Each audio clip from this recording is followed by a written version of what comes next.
the Future podcast is brought to you by Eberhard Ag Solutions. Join us as we talk to top entrepreneurs in the agricultural space about their methods of obtaining success in their endeavors. And now, your host, Dan Eberhard.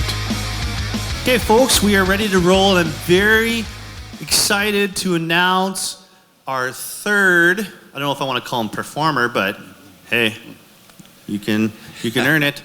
But our next session here in the Growing the Future room is going to be Craig Davidson, president of Taurus Ag. And let's just say Taurus is doing amazing things in the industry in terms of providing sustainable agricultural inputs to the community.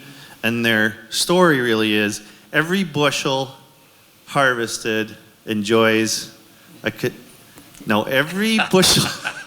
I'm fired. I'm never going to make it in this company. Tell it? Sure. I can do this.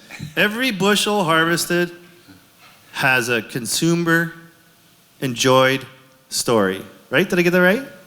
Well, this is like a job interview and I just failed it.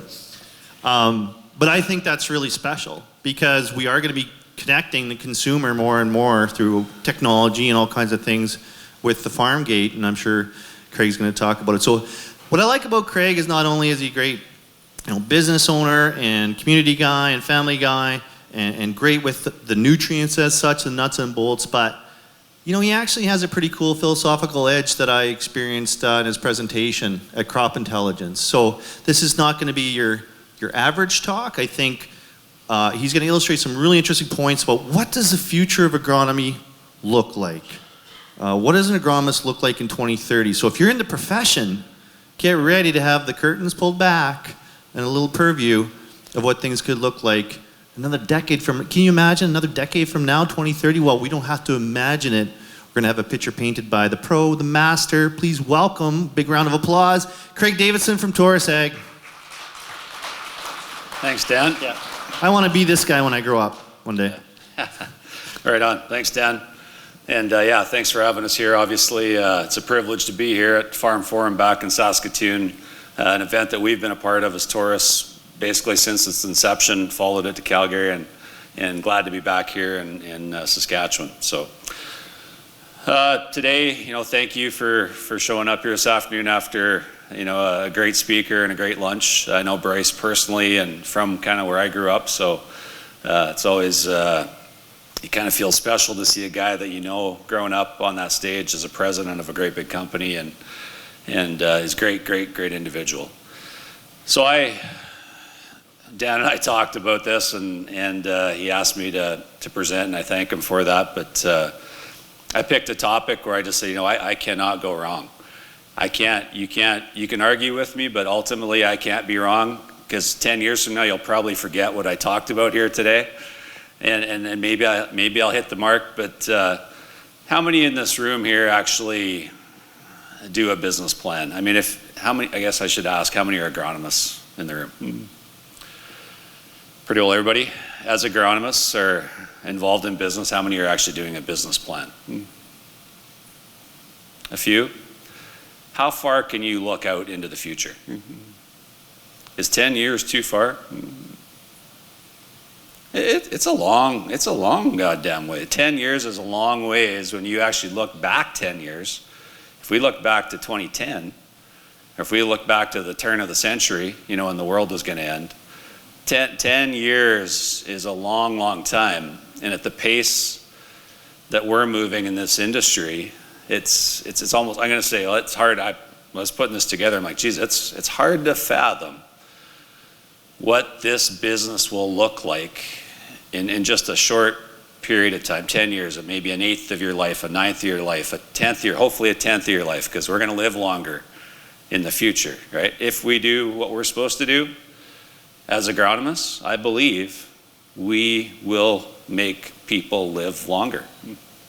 That's pretty exciting. All the technology today, and I cannot get a clicker to work, so I got to click the computer here this afternoon.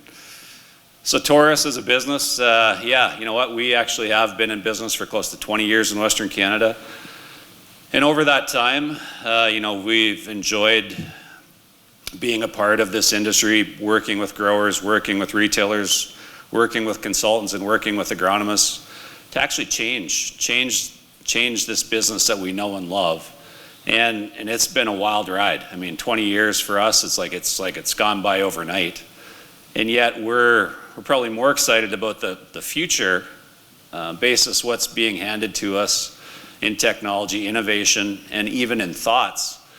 And I said this on my intro, is that the human race is, if we believe, if we can envision, ultimately I say today, it will happen. It will become reality. And I mean, everything we have today at our fingertips in agriculture, in the production of food, is because somewhere along the way, somebody believed that they could make a change or make a difference. And I would look across this room as agronomists and say, hey, you are on that leading edge. You have an opportunity to change the future of agriculture, change the future of food production, and ultimately, I say, hopefully form this bond where we are no longer disconnected. We are no longer considered hollow or empty. We are real. We're people. We have thoughts. We have beliefs. We believe in what we're doing. But I think it's time that we got to start standing up, and Bryce mentioned it here at lunch, as an industry, even as agronomists, we got to take a stand. We're changing the world here, right? We're changing the world. We are focused on nutrition. We're focused on food. But right now, our image in a broader spectrum of people that consume food is not where it needs to be. That relationship is fragmented. And so us as tourists, we've taken it upon ourselves as 20 years in, we say every 3 years, every 5 years, we reset, we plan ahead. If we have a vision and we obtain that vision, then it's time to actually have a new vision. So our vision today, every bushel harvested, has a consumer enjoyed story. You say, that's lofty. Is that obtainable where we sit in our little space in agriculture? I'd say, well, maybe that's too far out there. But when you create a vision, you want to have it way out there.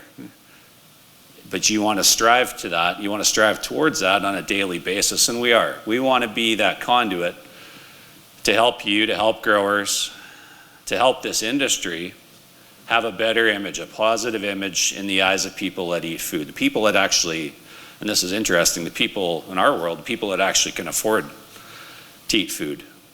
Because in order for our industry to actually be successful or profitable, we have to have people that can afford to buy food. Right? So there's also that part of it. And that sector, if we look at it today, they are becoming more critical. And ultimately, if you say, well, how is the farmer voice changed in the last 70 years? Well, now there's 200 people that have really no relationship with one person, whereas 70 years ago, that grower could probably drive and see or pick up the phone and call 16 people and have a conversation. Today, that's tougher and tougher to do, but that's where we all have to get on the same wavelength. That's where we all have to be telling our positive stories and what you're doing on a daily basis.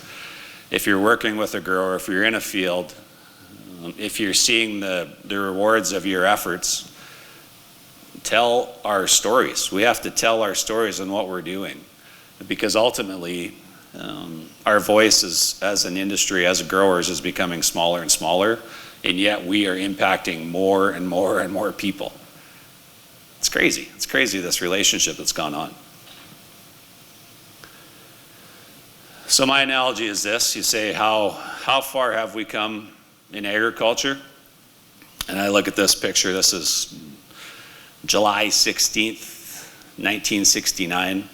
50 years ago this past summer, we put a man on the moon. A man walked on the moon 50 years ago.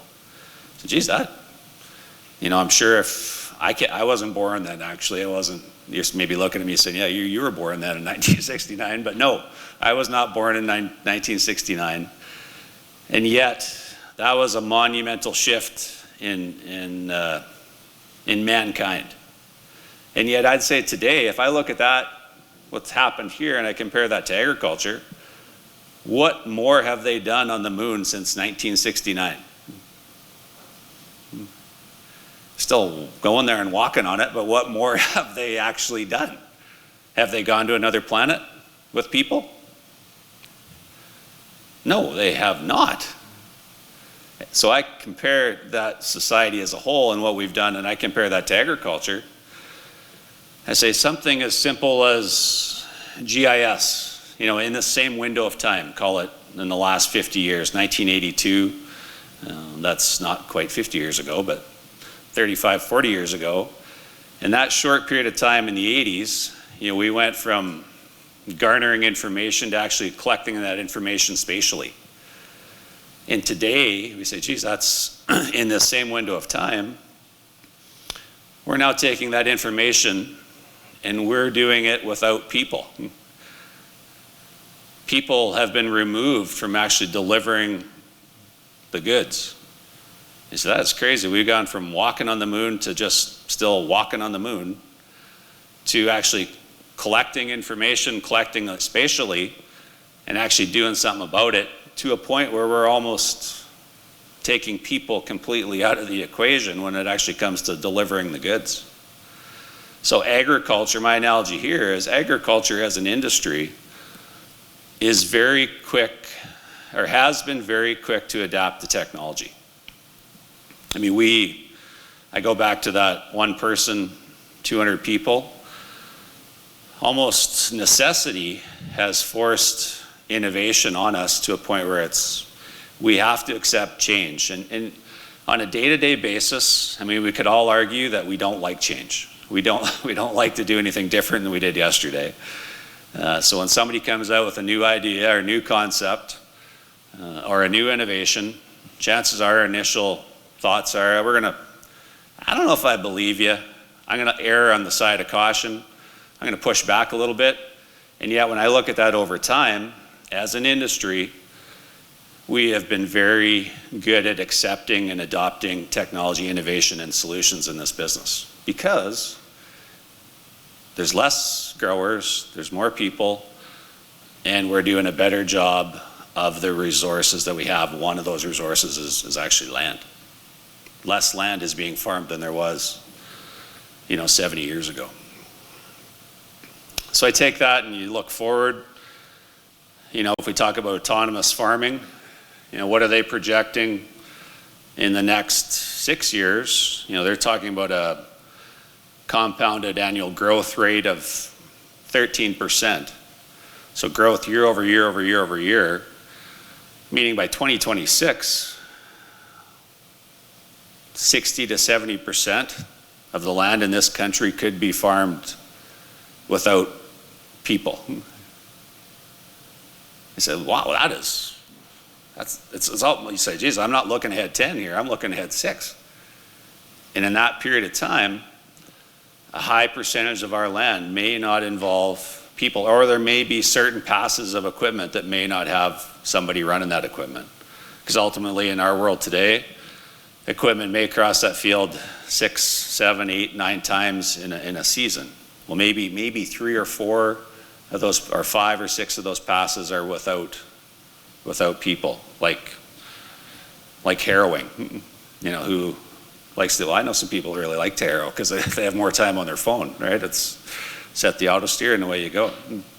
So things are changing, they're changing quickly. And then you say, well, what does that mean for me?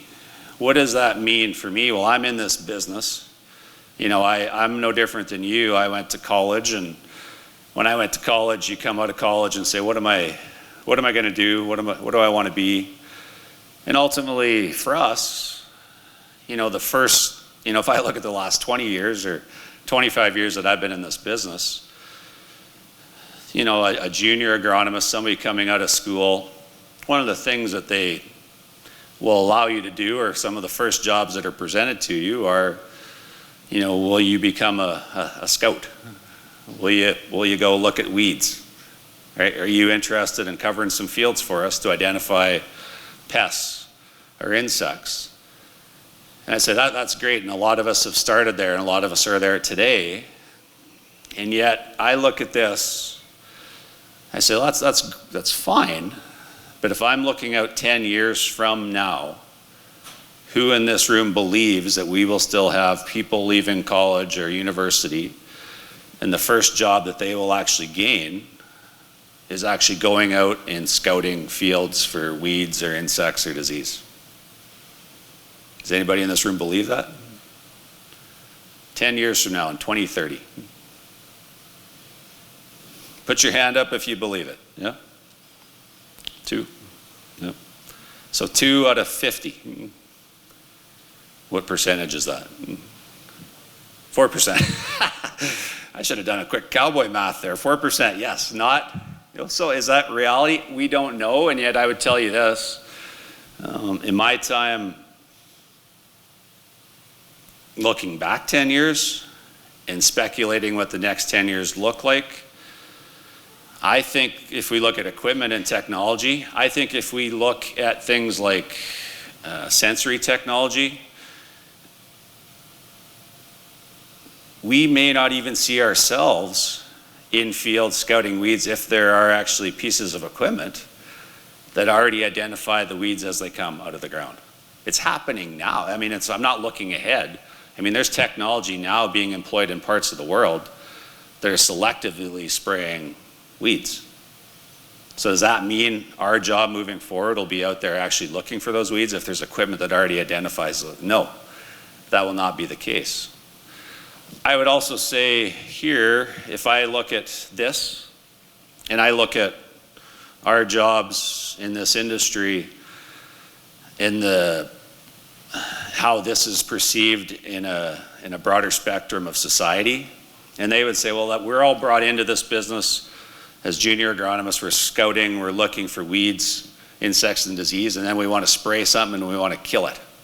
So how we're trained and how we've been brought up, including myself, we kind of were brought up as killers.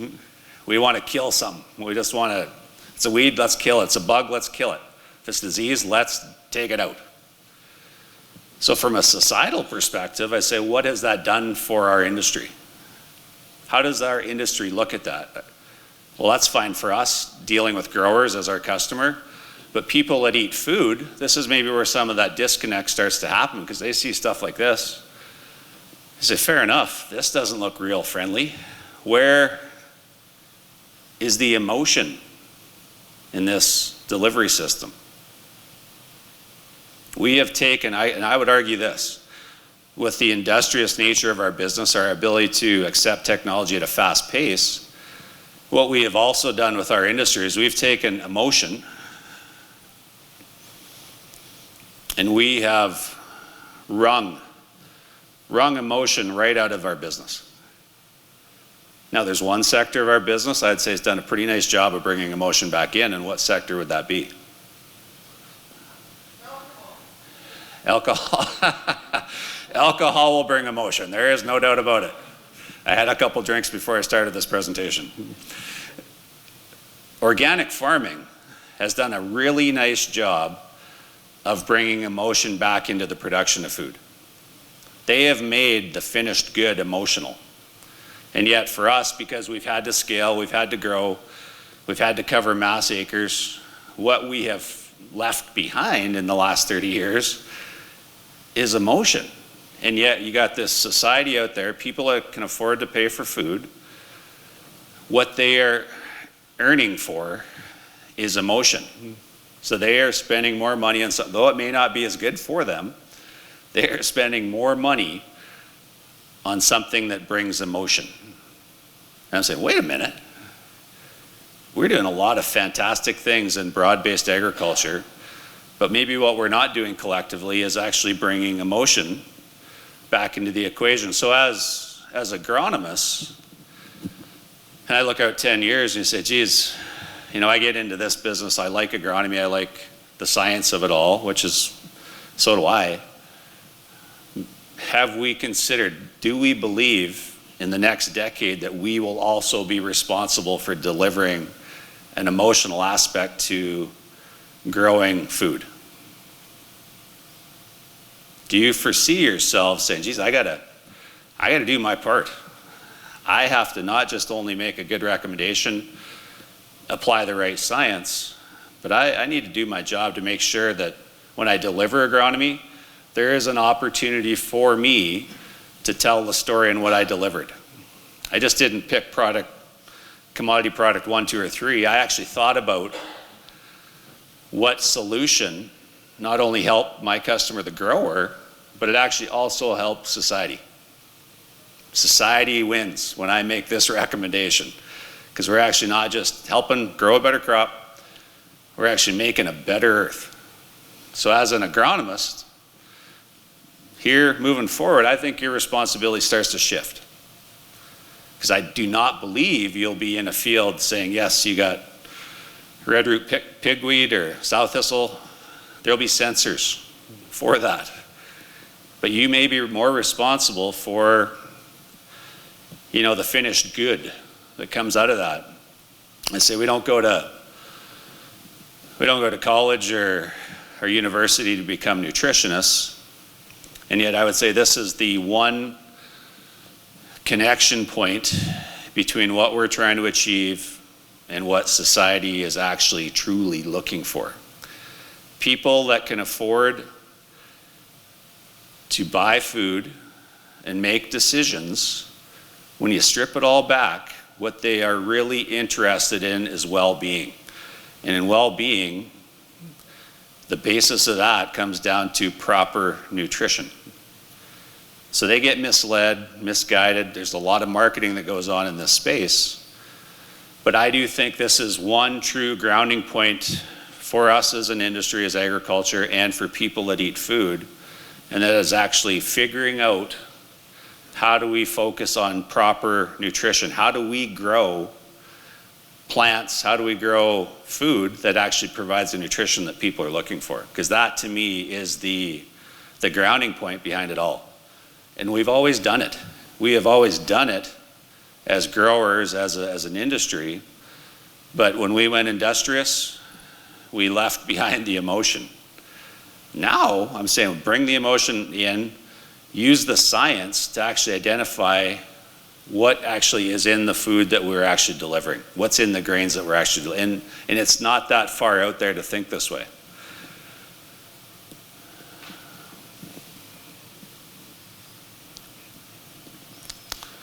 So if you could envision this, I mean, this is obviously spinach, and maybe you are working on spinach with some of your customers or not, but imagine this moving forward, that you're helping a grower, and your goal is to actually, for a target market, for a purchaser of your grains, that they're asking for that grains to have a certain content of zinc, or that grains to have a certain amount of vitamin A, or to have a certain amount of phosphorus in the end product. You say, well, yeah, you know what? As an agronomist, I'm going to build my recommendation to ensure that the finished good meets the specification of a nutrient spectrum that processor wants or that consumer wants, because that constitutes health. That constitutes well-being. And I say we are not that far away from this in agriculture. So as agronomists, you're saying, geez, I'm not a nutritionist, I'm not going to the hospital and talking to people, and yet I could say the biggest burden on society today is actually a lack of nutrition. The biggest burden on the healthcare system today, I would argue, is actually a lack or an imbalance in nutrition, meaning that we could actually hold the keys as agriculture to figure out how to do a better job of nutrition, give the consumers what they're looking for, be more specific in the delivery, and all of a sudden we're more connected. We are closer together. They're relying on us. They're not relying on a pill. They're not relying on a supplement. And Dan Aberhart, he actually told me, you got to watch this Netflix documentary called The Magic Pill. Anybody ever seen it? It's on net. It's a little bit biased, but it will open your eyes to what's going on right now in society, what's going on with food. And yet, I'm saying we have a huge opportunity to play into that.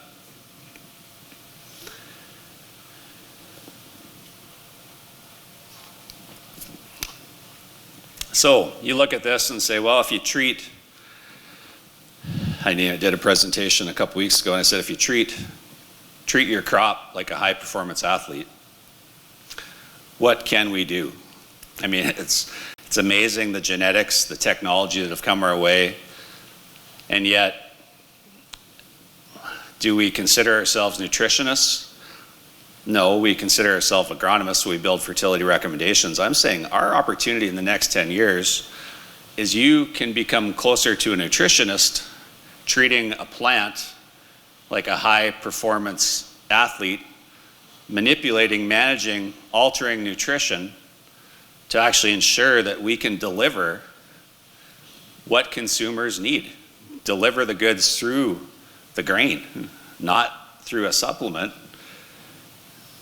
But it's up to us to get there. It's up to us to change our mindset that, hey, there's more we can do. It's up to us to actually influence growers that there may be something greater there. If we want to create emotion back into this, maybe we start talking about our crops as an opportunity to be better for society, to help people be healthier, to ensure they have the right nutrition. And there's no doubt, I mean, nutrient density is also one of these level playing fields where, you know, we just had a great meal, but I can tell you, none of us knew the nutrition value or what we had in what we just ate. Anybody know how much nutrient value we had in that meal? No, but that is what people are looking for. And they get misled by marketing, but I'm saying we have an opportunity here, and it's not far off to assume that there will be technology come our way for consumers that are going to allow them to understand the nutrient content in the food that they're eating. We've had an opportunity to partner with a company called Wheat Chief. They're based in England, in a company that we're involved with. But as an organization, they have this mandate. They're a 1,000-year-old family, the Duke of Westminster, and they're playing the long game. But they have a mandate that they believe they can reduce the dependence on society, on the healthcare system by 40 to 50% if they can figure out how to influence nutrition in food. If they can figure out how to balance out what people need, and maybe everybody's a little bit different, but today with technology we can figure out individually our needs for nutrition or vitamins specifically. And Wheat Chief as an organization is saying, yeah, we want to get there. In the next 50 to 100 years, they're a 1,000-year-old family, we want to reduce 40% of the burdensome on society and the healthcare system by focusing on nutrition. And it's lofty, and yet they're saying, this could be worth trillions and trillions and trillions of dollars to society. And they're looking at nutrients in food. So one of the companies that they own is in New York, and this is some of what we're up against too, but this company in New York has actually figured out with data points, they have 40,000 data points, that they can actually change the taste of leafy greens solely with nutrition. So they can make something that you maybe don't want to eat because it doesn't taste great to actually something that tastes fantastic. So we can deliver you the nutrients that you're actually looking for, and it tastes great, so you're actually going to eat it. And this is happening now. This is happening in vertical farming in cities. This is in New York. And so that's what we're up against. I'm saying, well, we can continue to chart our path and stay emotionless and not connected, but there are companies working at this level to say, hey, we are going to listen to consumers, and we're going to take something that's full of nutrients and make it taste good. And they're doing that solely with nutrition. 40,000 data points. So combining technology, listening to consumers, in growing a business. It's strategic. It's fantastic, right? That's how we should be thinking. We know today, 10 minutes, Dan? Yep. We know today that there is technology in the works for consumers where they can actually scan their food and it'll actually tell them what's in it. So when this becomes commercialized, when this becomes reality, if I'm a grower that's saying, hey, go ahead and do your thing, I'm going to do my thing, all of a sudden you're going to have consumers saying, where did that come from? Where did those tacos come from? I'd like to know that grower, because those tacos have exactly the right nutrient content that when I do my own personal blood scan, I need vitamin A, C, I need calcium at this level, I need phosphorus at this level, I need this much manganese in my diet. And I can identify that on a daily basis. So I'm eating exactly what I'm supposed to be putting in my body, and I'm going to find the growers that are focused at that level. When consumers get here, we better be ready as an industry to accept that. We better be ready to change and move, because when consumers have that much power on what really matters, nutrition, well-being, they will be very specific on where their food comes from. And so us as agronomists, I'm saying in the next 10 years, we have to be prepared to change and adapt, to say we got to be ready to manage our land base for consumers that want to know. Because they're not just going to, they're going to know exactly what they need for their own personal well-being. That's crazy, but they're also using technology, sensory technology, to get there. And I say there will be sensors for everything. So right from scanning food to growing crops, and it's already happened. It is already happening. I mean, we talk about farming land without people. It is already happening. To think that, and I mean, there's people in here like soil testing, and there's people in here like tissue testing, and I'm going to tell you, there will be sensors for all of that on the go, real time. So for you to think that that will be my job in 2030, I say fair enough, but in all reality, the Internet of Things, the machine learning is moving at a pace that will displace us for those tasks, because they can do it real time, on the go, minute by minute, and give us the information to make changes and impact production. So for us, what does this mean? If I talk about the emotion of it all, I do think that understanding the soil, believing that the soil has a purpose in this whole process, because people that eat food, they like this thought process that soil is good. The soil is a piece that's important to everybody. And yet I say we still don't really understand soil, right? It's a medium for us. And we're very educated above ground, but I say the below ground for us in the next 10 years will be very important, because that's what people want to know. I say the biology of it all. I think 10 years from now, I think you will be as versed on biology as you are right now on mineral nutrients. I think understanding the living aspect of soil will be a piece that ties us closer to people that eat food, because they like, this feels like the earth, right? We're talking about something living, and yet we are just starting to understand the importance of biology in a production system. I mean, technology is coming at the same rate of human science, but we're just starting to learn. 10 years from now, this could be mainstream, where you're just saying, hey, my recommendation solely is influenced by the biology of the soil, or I'm impacting the biology of the soil to ensure we get the right complex of nutrients into that seed. I would argue another aspect of crop production will be recycling of nutrition. I mean, we talk about the circular economy. People that eat food are also huge wasters of food. And I look at what they're doing down here with Aberhart Ag Solutions, taking waste and turning it back into nutrition. We look at recycling phosphorus from people, turning that back into nutrition. I believe in 2030, 30, 40, maybe even 50% of our cropping system nutrition package could come from recycled nutrients. If we're going to grow more food, if we're going to feed more people, those people are going to waste more food. Those people are going to poop more waste. We have to do our part to take that recycle and put it back into the production of food. Because really none of it ever leaves this earth. We just end up compiling it into places that have no value. Let's bring it back and use it to help us grow more food, make our soil better. And it's happening now.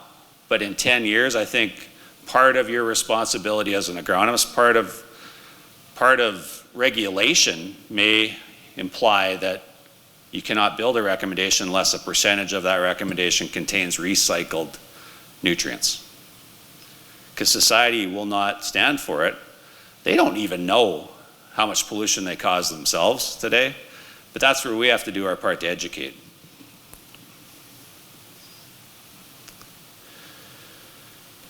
So a day in the life in 2030, what does that look like? I'm gonna throw down the gauntlet. I'd say for all of us, let's do our part to bring emotion back to this business that we're involved in. I believe if we all, socially, we are all so connected, and yet we all feel further apart from one another because we don't have the personal contact. There's less farmers, so we don't get together as often. Retails are less, agronomists are spread out. Let's talk about what we do. Let's talk about the positivity of growing a crop. Let's talk about the good things that we're actually doing to not just influence that acre, but actually influence society. I think we have to take it upon ourselves to actually to carry this message, because by not doing it, it is only going to go further and further like this. And that doesn't help any of us, because the only way we make a living is actually helping growers be successful. To me, one of those things is actually giving them a voice. I think focusing on nutrition and nutrient density is imperative for us as agronomists. Your recommendations 10 years from now will be very specific. It won't be just about growing a bushel. It'll be about what is actually in this end product. How much nutrient concentration, what does the vitamin package look like?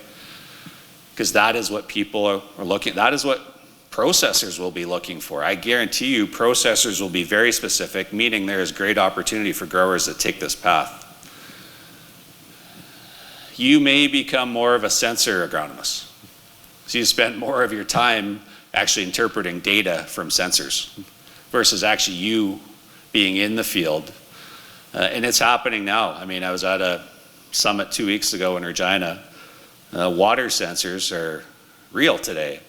And there's so much information that can be learned just from interpreting water and how that interacts with the plant and the soil. And yet that takes time, that takes education to actually get to a point of actually doing something with it. So the humanization of the information, the sensory information, is where we still come into the equation. I think it's start today by supporting a circular economy. If we can actually recycle anything that actually helps us grow a plant from a nutritional perspective, I think we have to also start looking to build that into our recommendation. In biology, pathology, I call it soilologist, whatever you want to call yourself moving forward. I created that word.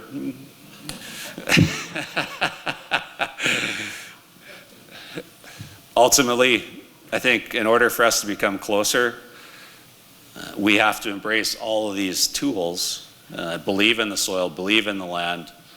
And there's a movement happening. And sometimes it takes a movement. Sometimes it takes that movement to create the passion that we need to get people engaged. And there's nobody better that can be passionate about what they do is people that are involved in agriculture. We make our living off this land that we have, right? So it's not that far of a stretch. And for you as agronomists,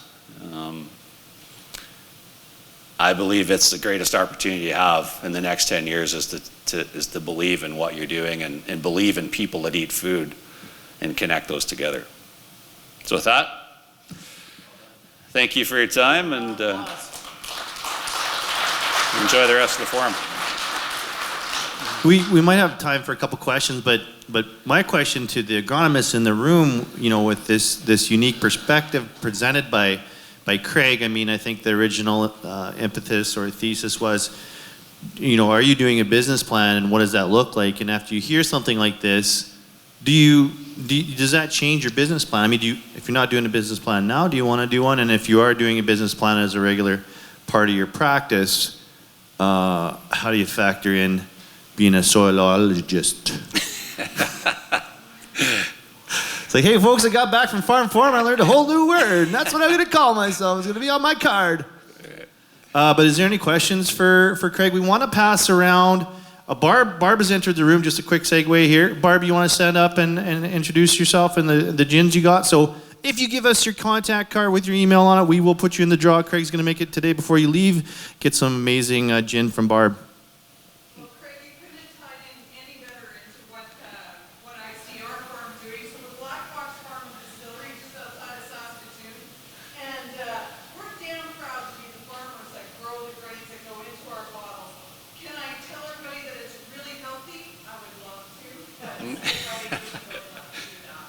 The other thing that I wanted to talk about is that when you talk about recycling nutrients, we actually take the spent grains that we use to make the whiskey and the gin, and we put it back on the flower fields and back on our fields to use as compost again. So we're working there, but I agree with you entirely is the way this goes. And what is my vision for 2030? We're going to have damn good whiskey by now. Thanks for Barb for coming. Come on, a little bit of applause here. You can't clap for Jim. What are you going to clap for, folks? Okay, so we've got the contact cards here. We're going to do. Does anybody have a question for Craig? I'm giving out barbecue sauce for your questions and comments. Rob, you must have something just to kick it off, break the ice. You have anything? What did you think of Craig's presentation? You already got some barbecue sauce, though. Just a point is that absolutely aligned. You use blood as an example, where you match up food to your blood type. I think it'll go much deeper than that. Like, I've had my genome sequenced, so I think that tying food to your genomic sequence will become rite of passage. We'll have that done 10 years from now. We'll be matching up food to our genomics, and so this is leading to something right along the lines of soilologist, and that is nutrigenomics, which maybe you could just touch on if you have any comments on nutrigenomics. No. No, Rob, I cannot comment on. That is the study of gene expression through nutrition, right? Yeah. Yeah, you talk about. That's all I know. That's all I got. All right, so Rob, you take your profile, your genomic profile. If you could take that and then say, this is exactly what I need to eat on a daily basis. This is the concentration of these specific nutrients that constitutes well-being and health. And that means you live for another 10 years. Would you then actually look to seek out producers and growers that can provide that for you in a whole grain? Or would you want to do it through a supplement? Through food, right? Well-being is all about food that we eat. That is the experience. And gin. And gin, right? yeah. Let's just put it in the gin, right? There's probably a lot of vitamin P in that, so it would be, yeah. So that's the future. I mean, Rob is a visionary like none other in all of the world, essentially, and I've known Rob for a long time, and if you have not purchased or read his book, his latest book, it speaks to the future of agriculture as a whole and the society that we're involved in, and so glad to have Rob in the room today for this. Appreciate it. Any other questions before we do the draw? Okay, let's do the draw.